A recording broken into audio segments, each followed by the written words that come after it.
ever since I left the city.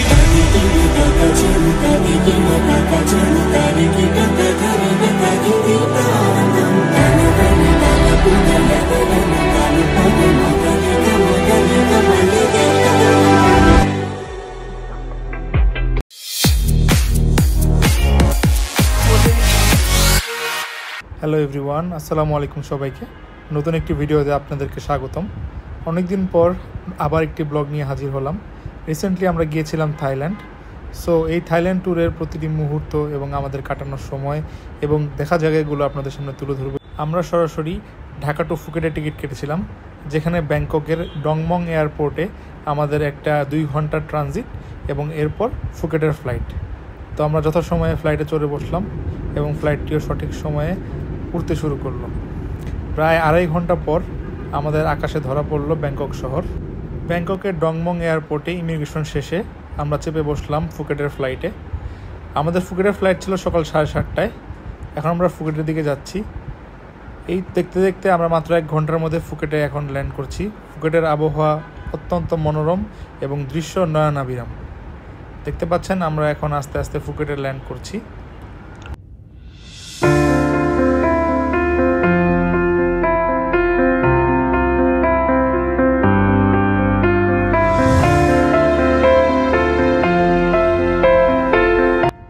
Airport থেকে পাতং beach বা Phuket শহর প্রায় 30 থেকে 35 কিলোমিটার দূরত্বে অবস্থিত। তো আমরা এয়ারপোর্ট থেকে বের হয়ে স্মার্ট বাসে করে চলে যাচ্ছি এখন ফুকেটের দিকে। প্রায় 1.5 ঘন্টা পর হোটেলের খুব কাছাকাছি স্মার্ট বাস আমাদেরকে নামিয়ে দিল। আমাদের হোটেলটি ছিল পাতং বিচের খুবই কাছাকাছি। আমাদের হোটেলটির নাম লা ভিন্টেজ রিসর্ট। আসুন আপনাদেরকে আমাদের হোটেলটা একটু ঘুরিয়ে দেখাই।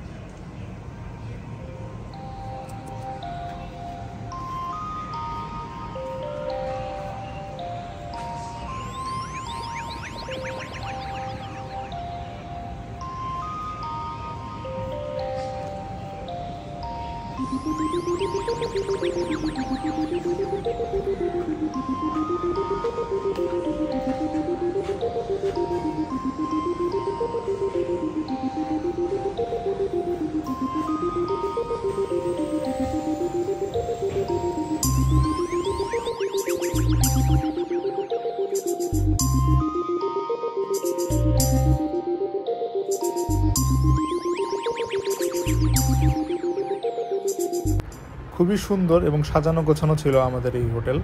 হোটেলে ছিল 2টি সুইমিং পুল এবং প্রত্যেকটি রুমের সাথে একটি করে ব্যালকনি এবং সুইমিং পুলের অ্যাক্সেস ছিল। রুমে ঢুকতেই হাতের বাঁ পাশে ওয়াশরুম, অনেক বড় খাট এবং খুবই অ্যাস্থেটিক কালার করা আমাদের এই রিসর্টের রুমটি। রুমে আরও ছিল একটি বড় ব্যালকনি, টিভি, হেয়ার ড্রায়ার এবং কফির সরঞ্জামাদি। আপনাদেরকে রুমটা ঘুরিয়ে দেখালাম, এবার বারান্দাটা একটু ঘুরিয়ে দেখাই। চলুন কিছুক্ষণ রেস্ট নিয়ে আমরা ঘুরতে বেরিয়ে পড়ি, কারণ অনেক জার্নি হয়েছে। কিছুক্ষণ রেস্ট নিয়ে আমরা ঘুরতে বেরিয়ে পড়লাম ফুকেট শহরটাকে। আমাদের ঘোরার সঙ্গী ছিল এই স্কুটার, যা ফুকেটে অত্যন্ত বিখ্যাত।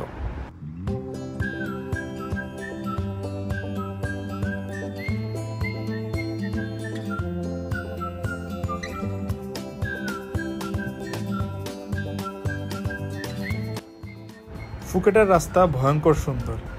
যেরকম একটু পরপর ভয়ঙ্কর বাঁক এবং উঁচু নিচু, ঠিক তেমনই সুন্দর, পরিষ্কার পরিচ্ছন্ন এবং খুবই শক্তপোক্ত পাকা রাস্তা। এখানে স্কুটার চালিয়ে আমার খুবই ভালো লাগতেছিল এবং আমরা দুজন খুবই এনজয় করতেছিলাম।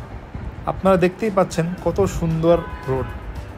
আমরা এখন ঘুরতে ঘুরতে একটি রেস্টুরেন্টের কাছাকাছি চলে এসেছি, যেখানে আমরা লাঞ্চ করব।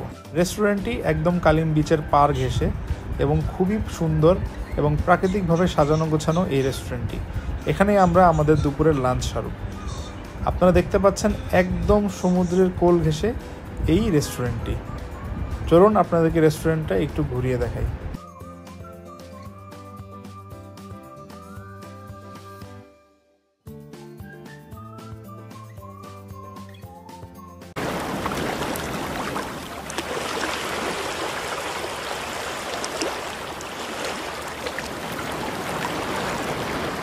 সাগরের শব্দ বরাবরই আমার খুব পছন্দের। আপনাদের কেমন লাগে কমেন্ট করে জানাবেন।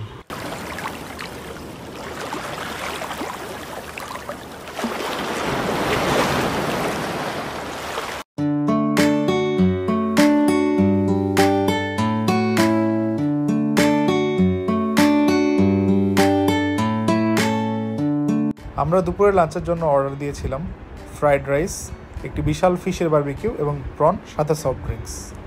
সমুদ্র উপভোগ করতে করতে আমাদের লাঞ্চ চলে আসলো। দেখতে পাচ্ছেন, দেখতে যেরকম সুন্দর, খাবারগুলো খেতেও ঠিক ততটাই সুন্দর। আমরা লাঞ্চ সেরে নিলাম এখান থেকে।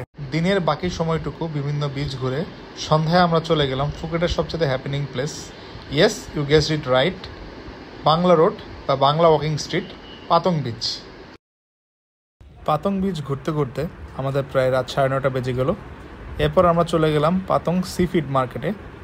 এখান থেকে আমরা আমাদের পছন্দ মতো মাছ এবং মাছের রেসিপি চুজ করতে পারবো। আমরা চুজ করেছিলাম প্রন কারি, ফিশ বারবিকিউ এবং ফ্রাইড রাইস। দেখতে পাচ্ছেন মাছগুলো খুবই ফ্রেশ এবং দেখতে যেরকম সুন্দর, মাছগুলো খেতেও ঠিক ততটাই সুস্বাদু। আমরা ঘুরে ঘুরে দেখলাম এবং দামাদামি করে আমাদের খাবার চুজ করলাম। দেখতে পাচ্ছেন চলে এসেছে আমাদের খাবারগুলো দেখতে যেরকম ইয়াম্মি, খেতেও ঠিক ততটাই ইয়াম্মি। খাবার শেষ করে ডেজার্ট হিসেবে আমরা খাচ্ছি ব্যানানা প্যানকেক। ব্যাংককে বা ফুকেটে এটা খুবই ফেমাস। এটা আমাদের কাছে নিয়েছিল মাত্র 150 বাত। দেখুন এটার প্রস্তুত প্রণালীটা দেখতে যেরকম সুন্দর, খেতেও ঠিক ততটাই মজাদার। খুবই ইন্টারেস্টিং লাগছিল আমার এর মেকিং প্রসেস।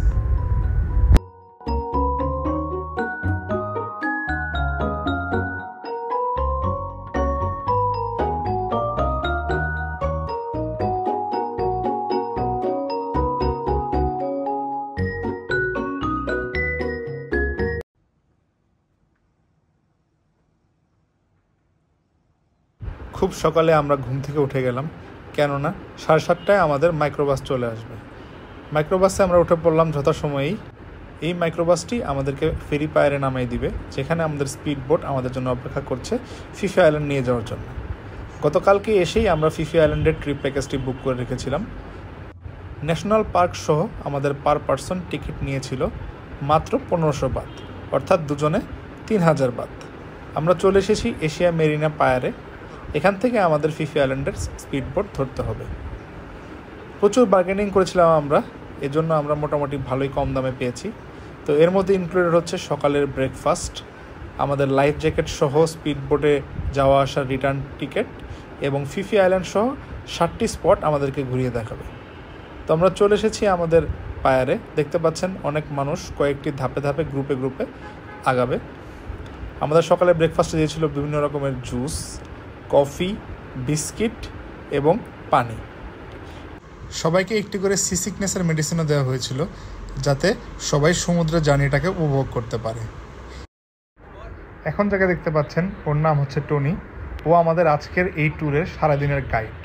ও আমাদেরকে এখন বুঝিয়ে দিচ্ছে কোথায় কোথায় নিয়ে যাবে, কি করা যাবে কি করা যাবে না, এবং কিভাবে কোথায় কোথায় আমাদেরকে কি কি দেখানো হবে সব কিছু বিস্তারিত ও আমাদেরকে বুঝিয়ে দিচ্ছিল।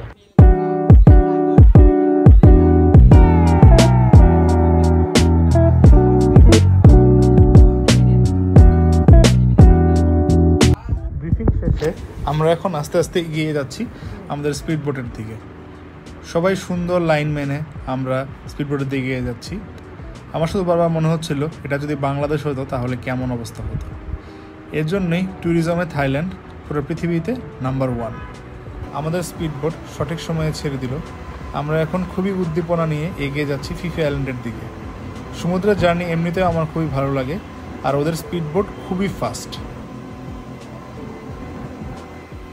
দীর্ঘ 1 ঘন্টা এই সমুদ্র জার্নির পর আমরা পৌঁছে গেছি আমাদের প্রথম স্পট, মাঙ্কি বে বা মাঙ্কি বিচ। এখানে একটি সুন্দর বিচ রয়েছে যেখানে সব সময় বানরেরা ঘোরাঘুরি করে। আমরা নেমে গিয়েছি এবং বানর খোঁজার চেষ্টা করছি।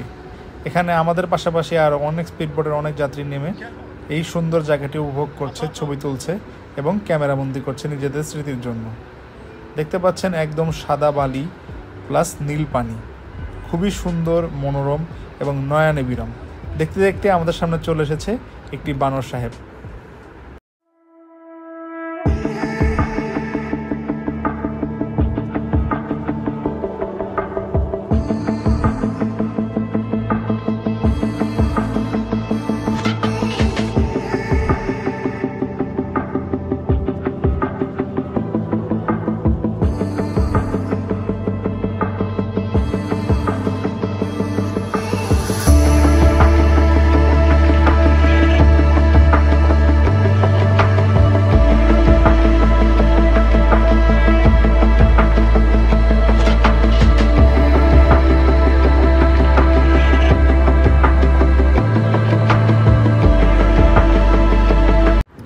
এরপর আমাদের স্পিডবোট আমাদেরকে নামিয়ে দিল আমাদের দ্বিতীয় গন্তব্য ফিফি আইল্যান্ড।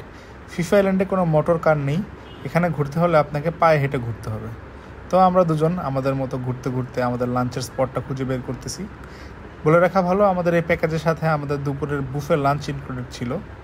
যেহেতু অনেকক্ষণ জার্নি করার পর প্রায় দুপুর হয়ে গিয়েছিল, আমাদের প্রচণ্ড ক্ষুধা লেগেছিল। তো তাড়াতাড়ি আমরা আমাদের লাঞ্চ সেরে পায়ে হেঁটে পুরো ফিফি আইল্যান্ডটি ঘুরে দেখছি আমরা। খুবই সুন্দর সাজানো গোছানো এই আইল্যান্ডটি, নেই কোনো ময়লা, নেই কোনো আবর্জনা, শ্যামল সবুজ সুন্দর পাহাড়ে ঘেরা একটি দ্বীপ এই ফিফি আইল্যান্ড বা ফিফি দ্বীপপুঞ্জ। আমাদের তৃতীয় গন্তব্য ভাইকিং কেপ। ফিফি দ্বীপে অবস্থিত একটি দারুণ স্থান। এখানে প্রবাল আর লম্বা লম্বা ক্লিফসে ঘেরা জলজ পরিবেশ এবং মনোমুগ্ধকর দৃশ্য দেখা যায়। স্থানটি তার ঐতিহাসিক প্রেক্ষাপটের জন্য বিখ্যাত, যেখানে প্রাচীন নৌকার ছবি দেখা যায়। এখানে আপনি স্নর্কলিং করেও বিভিন্ন রঙের মাছ এবং সাগরের প্রাণী দেখতে পারবেন। আমরা এখন চলে এসেছি ফিলে লাগুন বা ব্লু লাগুনে। এখানে কিছুক্ষণ সময় অতিবাহিত করে এখন আমরা এগিয়ে যাচ্ছি আজকের সবচেয়ে বড় আকর্ষণ মায়া বের দিকে। লিওনার্দো ডিক্যাপ্রিওর মুভি দেখে এই মায়া বিচ একটি অন্যতম আকর্ষণীয় পর্যটন কেন্দ্রে পরিণত হয়েছে। দেখতে পাচ্ছেন আকাশ খানিকটা মেঘলা হয়ে আসছে এবং সমুদ্র কিছুটা উত্তাল, তবে আমাদের উদ্দীপনার শেষ নেই। চলে এসেছি আমাদের সবচেয়ে সুন্দর স্থান মায়া বের পায়ারে। এখান থেকে কিছুটা পথ হেঁটে আমাদের মায়া বেতে যেতে হবে। এর জন্য আমাদেরকে সময় বেঁধে দেওয়া হয় প্রায় আধা ঘন্টা, কিন্তু আসলে আধা ঘন্টা সময় এই সুন্দর স্থান উপভোগ করার জন্য মোটেও সঠিক নয়। আপনারা যদি প্যাকেজে নেওয়ার সময় এই স্থানটি সাথে ইনক্লুডেড না করে থাকেন, তাহলে এখানে এসে আপনাদেরকে এক্সট্রা 400 বাত পে করতে হবে, যেটা খুবই এক্সপেন্সিভ। এজন্য মনে রাখতে হবে, যখনই আপনারা এই প্যাকেজ নেবেন তখন অবশ্যই এই ন্যাশনাল পার্ক বা এই মায়া বে আপনাদেরকে ইনক্লুডেড করে নিতে হবে। যেমনটি বললাম, খুবই সুন্দর করে এই স্থানটি সাজানো হয়েছে ন্যাশনাল পার্ক রূপে। মানবসৃষ্ট এই কাঠের ট্রেইল ধরে আপনাদেরকে এগিয়ে যেতে হবে ধীরে ধীরে সেই কাঙ্ক্ষিত মায়াবের দিকে। চলুন আমরা ধীরে ধীরে এগিয়ে যাই এই মায়াবের দিকে।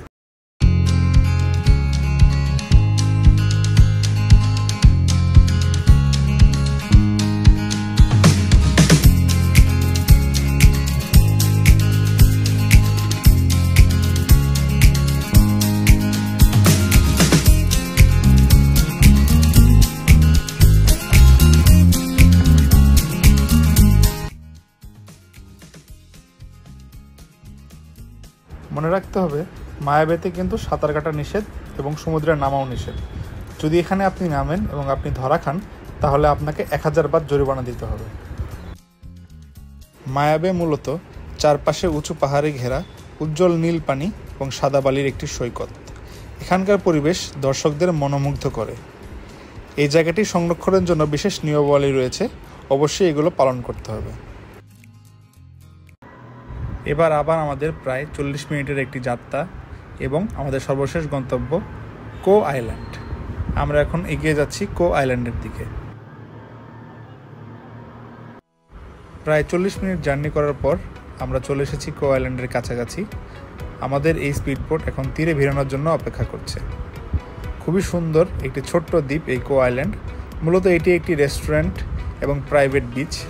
এই দ্বীপটি ঘুরে আমাদের স্পিডবোট আমাদেরকে পৌঁছে দিবে পায়ারে, এবং পায়ার থেকে আবার সেই মাইক্রো আমাদের নির্দিষ্ট হোটেলে আমাদেরকে পৌঁছে দেবে। হোটেলে এসে ফ্রেশ হয়ে আমরা বেরিয়ে পড়লাম স্ট্রিট ফুড সন্ধানে। থাইল্যান্ডে হরেক রকমের স্ট্রিট ফুড পাওয়া গেলেও হালাল বের করাটা একটু টাফ, তবে আমরা একটি হালাল দোকান পেলাম এবং কিছু ট্রাই করলাম। এরপর ট্রাই করলাম তুর্কিশ ডোনার কাবাব। বাংলাদেশে এটি পাওয়া যায় না, তাই অবশ্যই ট্রাই করলাম। এরপর আমরা ঘুরে দেখলাম আশপাশের 2টি শপিং মল। খুবই সুন্দর সাজানো গোছানো এবং সমৃদ্ধ এই মলগুলো।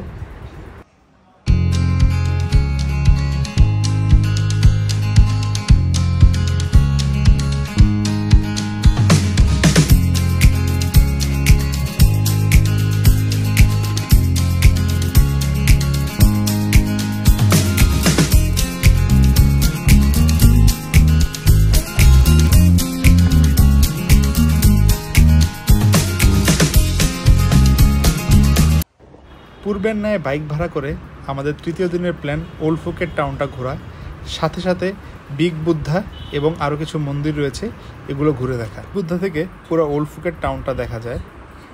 খুবই সুন্দর এবং চমৎকার এই দৃশ্য। খুব খুবই উপভোগ্য। বিগ বুদ্ধা মূর্তিটি প্রায় 200 ফিটের মতো লম্বা এবং শ্বেত পাথর দিয়ে তৈরি। খুবই সুন্দর এই জায়গাটি।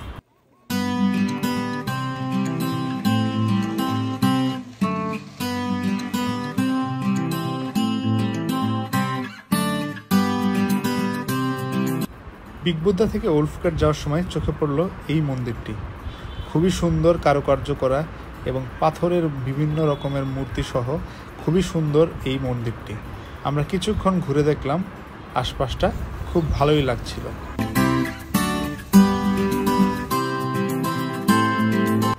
আমরা এখন ধীরে ধীরে এগিয়ে যাচ্ছি ওল্ড ফুকেট টাউনটির দিকে।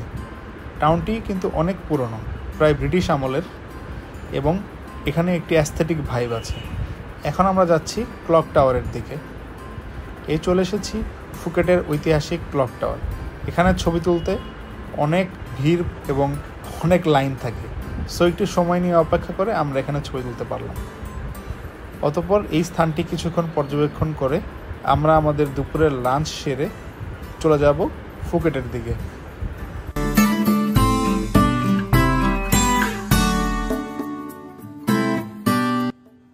আজ আমাদের শেষ রাত ফুকেটে, সো আমরা কিছু অথেন্টিক ডিশ যেমন হোল ডাক গ্রিল, কোবি বিফ ইত্যাদির সন্ধানে বের হলাম এবং হালকা পাতলা ট্রাই করলাম। এরপর হালকা পাতলা ডিনার সেরে আমরা ট্রাই করলাম কোকোনাট আইসক্রিম। কোকোনাট আইসক্রিম বানাতে বানাতে আমাদের আজকের পর্ব এখানেই শেষ। পরবর্তী পার্ট এবং পরবর্তী পর্ব হবে ব্যাংককে। ফুকেটে আমাদের শেষ রাত, আমরা খুবই এনজয় করেছি। আশা করি ভিডিওটি আপনাদের ভালো লাগবে। ভালো লাগলে লাইক, শেয়ার এবং সাবস্ক্রাইব করুন। Thank you.